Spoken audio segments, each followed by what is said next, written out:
Assalamualaikum warahmatullahi wabarakatuh. Perkenalkan, saya Putri Deliana Husain, NIM 811423183, kelas B, jurusan Kesehatan Masyarakat, Universitas Negeri Gorontalo.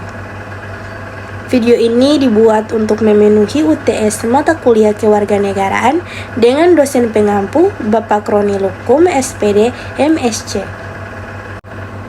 Jadi saya akan menjelaskan materi tentang status kewarganegaraan.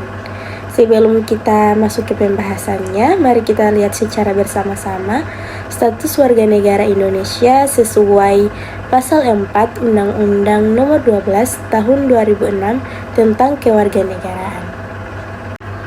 Status kewarganegaraan seseorang sangat penting sebab status tersebut menandakan sebuah hubungan hukum di antara seseorang individu dengan suatu negara. Status kewarganegaraan tersebut menjadi dasar hukum bagi pelaksanaan penyelenggaraan hak maupun kewajiban sipil sebagai warga negara. Jadi, identitas kewarganegaraan akan memberikan implikasi pada hak dan kewajiban sebagai warga negara yang diatur dalam hukum kewarganegaraan.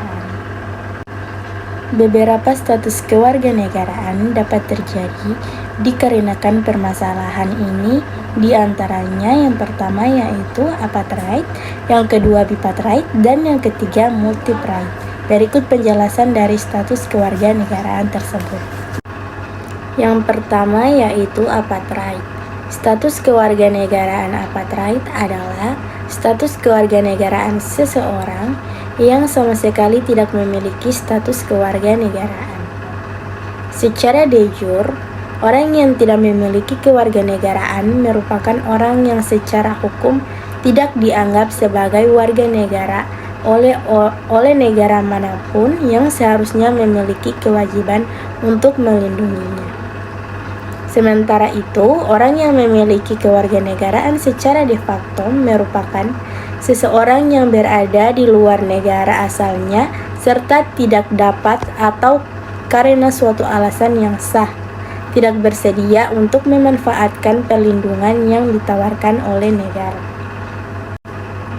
Hal ini bisa terjadi sebagai akibat dari penganiayaan yang biasanya terjadi pada pengungsi atau karena buruknya hubungan diplomatis yang terjadi antara negara asal dengan negara yang ditempati oleh orang tersebut.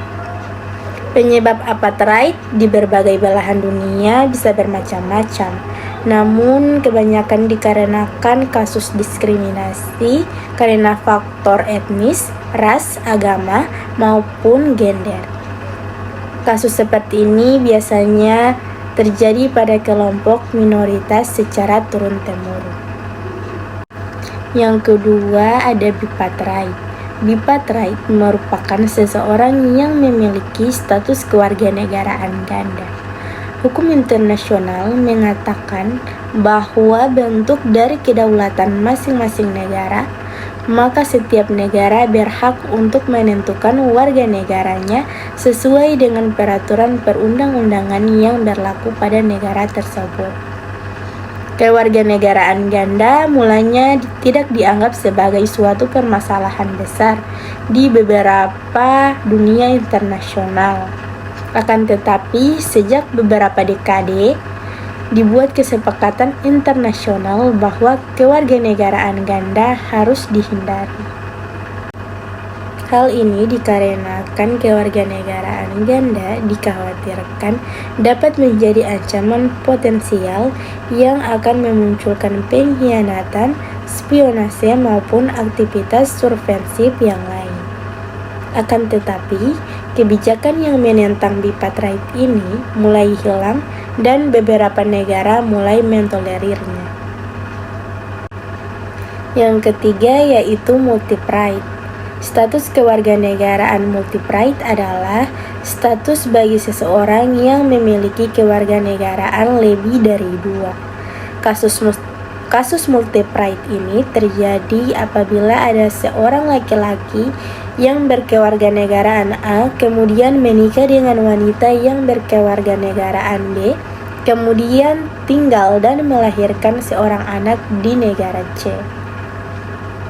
Apabila negara A dan B menganut asas ius sanguinis, sementara negara C menganut asas ius soli, maka anak tersebut memiliki kewarganegaraan multipride.